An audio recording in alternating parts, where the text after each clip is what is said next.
Magandang umaga po sa inyong lahat mga katindero. Sa ngayon, magpapakain po tayo ng ating mga alagang pabo. Pakainin po natin ng feeds na.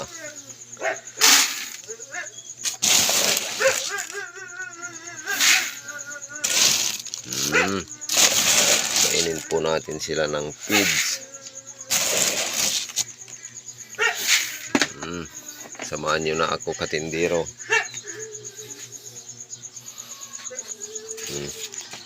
Itong aso po nag-aabang din para sa pagkain niya. Kakain din yan ng feeds. Tignan natin kung gaano nakarami yung ating mga pabo. Ito mga katindero, ito yung dinadala ko na paninda ko rin sa bayan.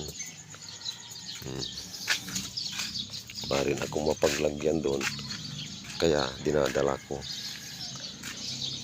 Mali na kayo, doon na tayo. Ito yung mga container to, basyo ko, pero mamaya dadalhin ko kasi may deliver din ako na mantika. Ito nag-aabang na tong aso na to eh. Yan po mga katindero, pinakain ko na rin para hindi rin siya kawawa. Ito mga hindi kasya doon sa paninda namin ay sa bayan, sa pisto. Ito inuuwi ko rin dito mga katindero.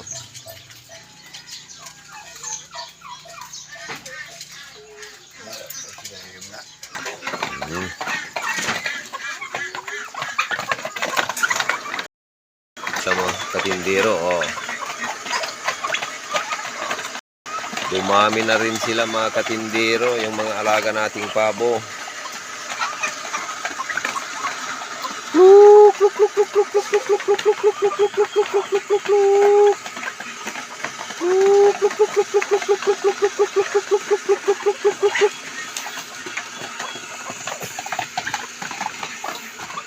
Puntahan natin dito mga katindero sa kabila kasi ayaw nilang lumapit. Ito, tignan natin yung mga bibi. Pakainin din natin sila. Ala, kawawa na sila mga katindero.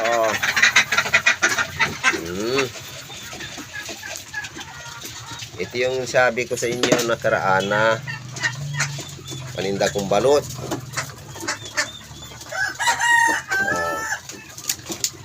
Andyan, malaki na rin po sila.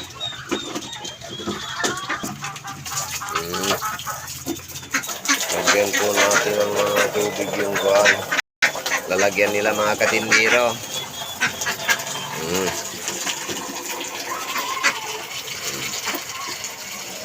Para pag iniwan natin sila,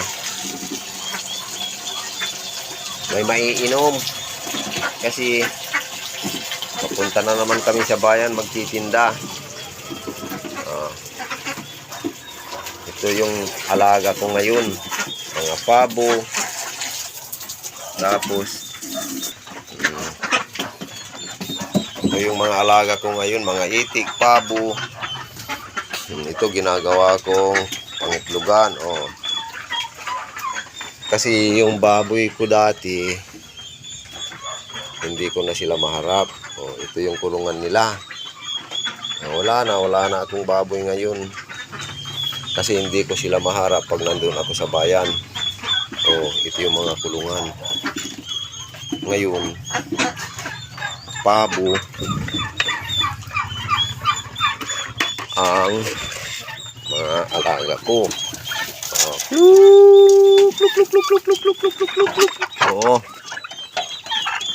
Pakainin natin yung mga sisiw katindero.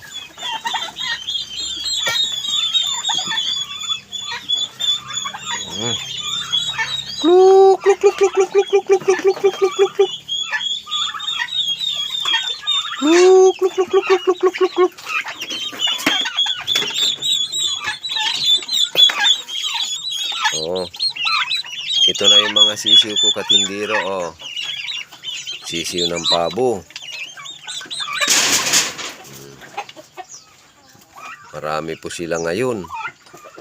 Hindi ko alam kung ilan to mga katindero.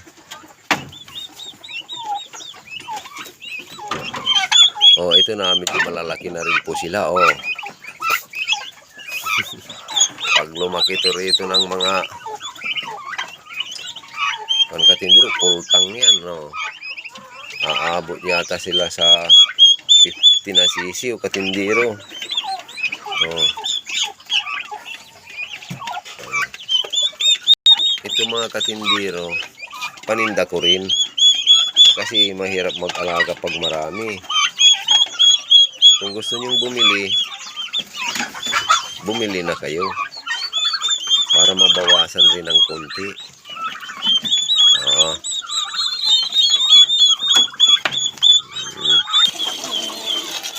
Sa mga katindero, lagyan natin ng tubig.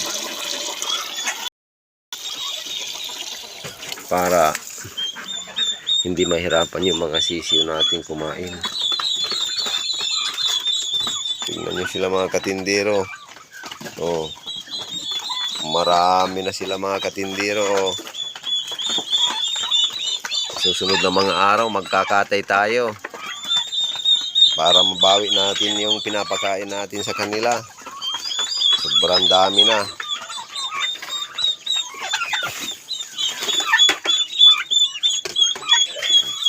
Ito katindero mga kanin o papakain ko kung saan, sa aso o kay sa itik.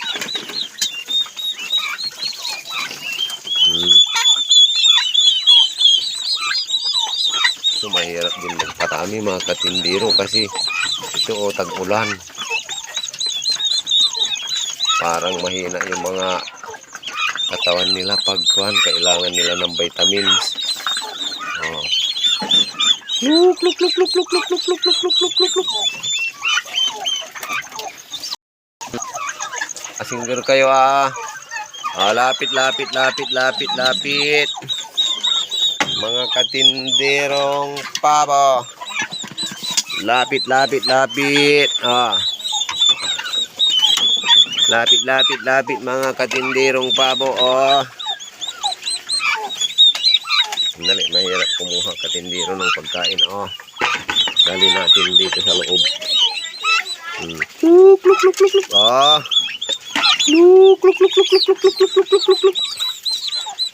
Matakaw sila mga katindero. Luk luk luk luk luk luk luk luk luk luk luk luk luk.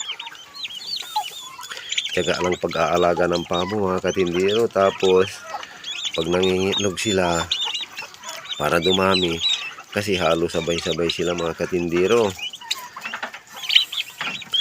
Yung iba hindi napipisa. Yung iba pag konti lahat mapipisa. Pero pag mga ganito katindero, ito marami. Lilimlim to mga katindero. May una nang napisa, tinatanggal ko isa-isa pag lumakas na.